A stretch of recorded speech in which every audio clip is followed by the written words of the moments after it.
Bonjour à tous, bienvenue dans ce cadre unique réservé aux élèves en classe d'examen, option électromécanique, maintenance industrielle et électrotechnique. Donc ce cadre est fait pour vous et pour les élèves désirant réussir avec brio à leur examen, surtout dans les matières comme l'électrotechnique. Donc bienvenue à tous, n'hésitez pas à vous abonner, à liker, à commenter, vraiment surtout pour nous encourager dans notre initiative. Donc, nous comptons réellement sur vous pour nous faire connaître en partageant nos vidéos à vos proches. Sur ce, nous allons aborder le thème du jour qui est l'alternateur triphasé. Dans les séances précédentes, nous avons abordé un sujet type examen, donc composé du premier exercice qui est le transfert monophasé. Donc, nous continuons aujourd'hui avec Nous allons aborder le sujet du jour qui est l'alternateur triphasé. Je pense que vous êtes bien installés. Allons-y. Un alternateur triphasé est couplé en étoile sur une charge résistive. Il débite un courant de 20 A sous une tension de 220 volts.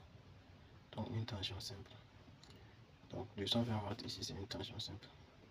Donc on dit entre deux bornes, la résistance de l'induit est 2. Donc la résistance de l'induit a un mot qu'on a omis là. Donc la résistance de l'induit est de 1 ohm. Donc ça veut dire qu'on mesure entre les deux bornes de l'induit là, la résistance est de 1 ohm. Le courant d'excitation étant égal à 2 ampères, les pertes collectives sont évaluées à 400 watts. Les pertes collectives, c'est les pertes mécaniques plus les pertes fer, c'est les pertes qui sont constantes dans la durée. Donc on demande de calculer en 1 la puissance utile, en 2 la puissance absorbée par l'inducteur, en 3 les pertes par effet Joule dans l'induit et en 4 le rendement. Nous allons de ce fait commencer par la modélisation de l'alternateur, voilà, pour des raisons de compréhension.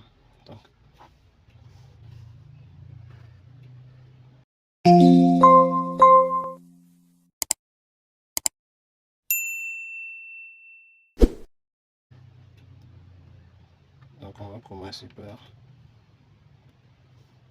l'inducteur.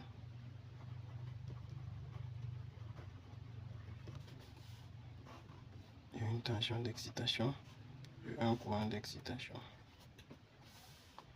L'induit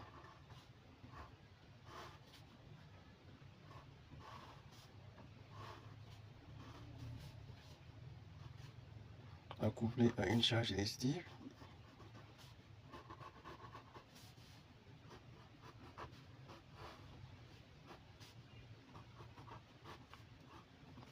la charge résistive couplée en étoile, on rappelle. Donc débite un courant de 20 ampères sous une tension, comme c'est couplé en étoile, c'est sous une tension de 220 volts, qui est la tension simple, grand V. Ça veut dire que la tension composée entre phase grand U égale à 220 racine de 3, ça correspond à 380 ou 400 volts. Voilà, 380 volts, c'est bon. Donc dans la plupart des cas, la tension simple, c'est elle qui alimente l'excitation, donc 220 volts. Donc au niveau de l'induit, on parle de résistance entre deux bornes. Donc la résistance entre deux bornes, ça c'est HO qu'on mesure après les essais en charge. La résistance entre deux bornes, donc c'est une résistance interne. On place un ohmmètre là et on mesure. Et cette résistance là, on dit que c'est égal à 1 ohm. Voilà, donc ce schéma n'a pour but que de vous expliquer comment ça fonctionne. Comme c'est une charge résistive, le cosine suit, c'est 1. Donc, nous allons repartir au calcul. Donc, en 1, on nous demande de calculer la puissance utile.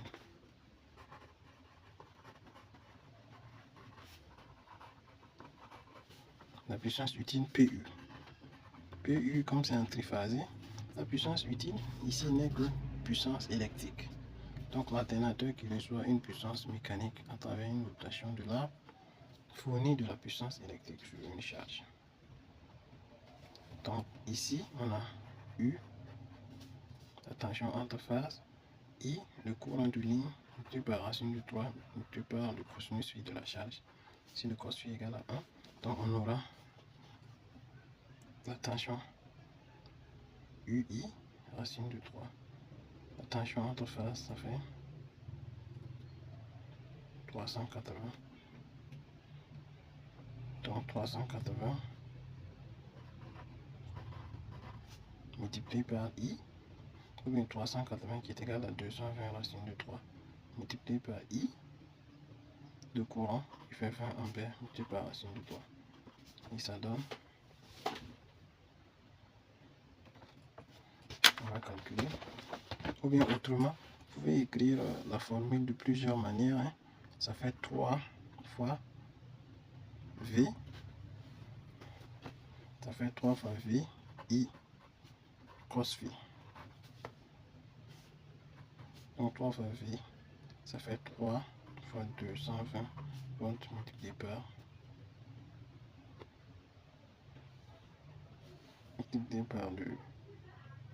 le courant, multiplié par le cos V qui est égal à 1. Donc, cette opération égale à cette opération. Autrement dit, 380 qui est égal à 220 fois racine de 3. Les racines de 3 vont se multiplier et donner 220 fois 3. Donc, calculons. Si vous voulez que nous approfondissions cela, vous pouvez écrire dans les commentaires pour qu'on consacre un moment pour des explications, des formules plus approfondies. Donc, en faisant le second calcul, on trouve 13 200. On va faire le premier calcul. Ça va donner 380 fois 20 fois racine de 3. C'est pratiquement la même chose aussi.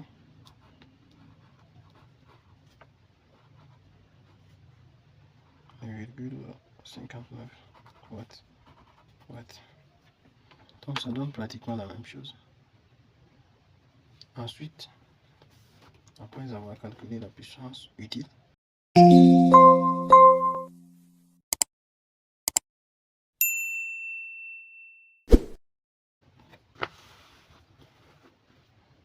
on demande de calculer la puissance absorbée par l'inducteur.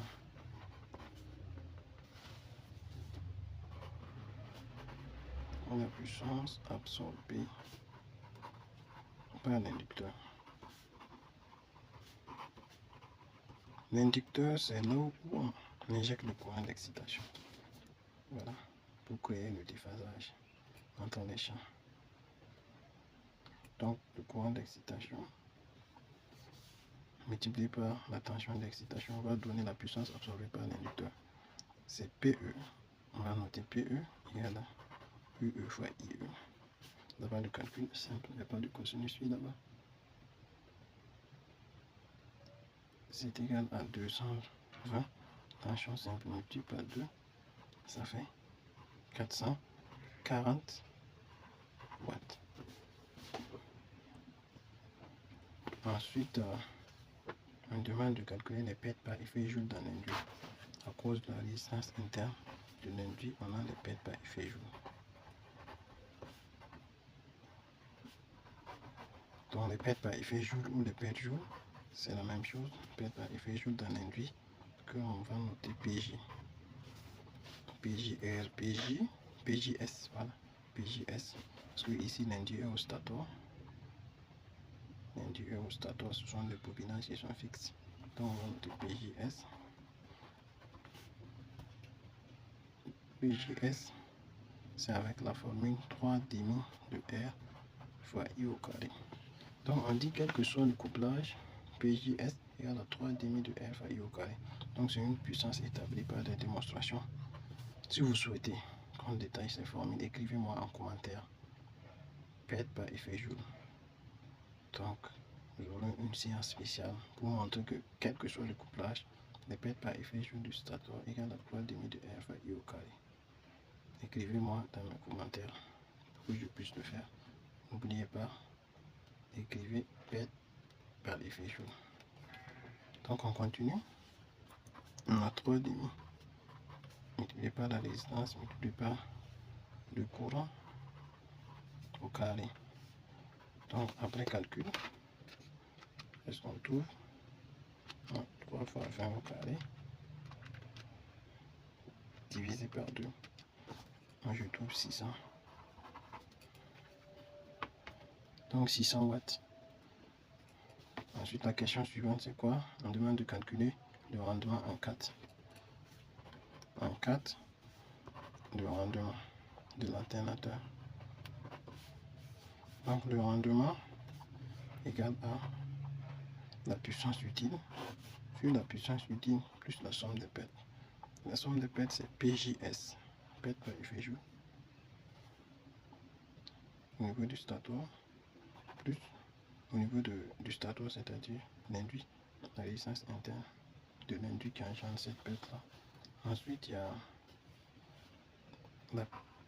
la puissance d'excitation qu'on apporte, c'est une puissance supplémentaire, c'est pas une puissance utile en tout cas. Et ensuite il y a les pertes constantes, pertes collectives ou pertes constantes. Ils sont constitués des pertes fer plus des pertes mécaniques. Ici elle est donnée et c'est égal à 400 watts. Ils sont évalués à 400 watts. Donc nous allons faire l'application. On va faire 13,59 ou 13200 comme vous voulez, divisé par 13 000 plus PJS 600 plus PE 440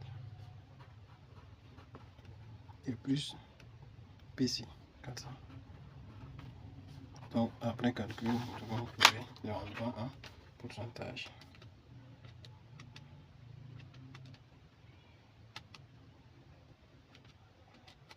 Donc aidez-moi à calculer, à vérifier les calculs. Certainement s'il y a des erreurs de calcul, vous pouvez me notifier ça en commentaire.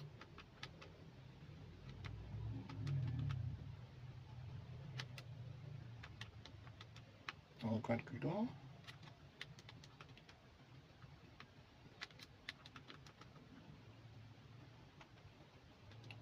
Moi je trouve 0,90. Donc 90,14%. 90,14%.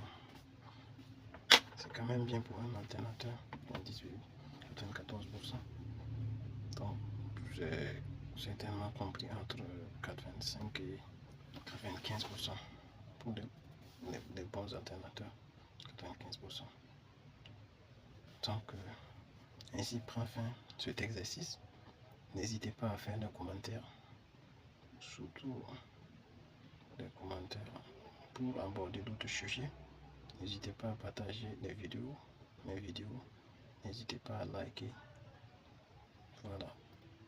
Encouragez-moi à continuer dans cette initiative qui ne vise qu'à aider les élèves dans la réussite. Merci bien et à bientôt. Je vous remercie.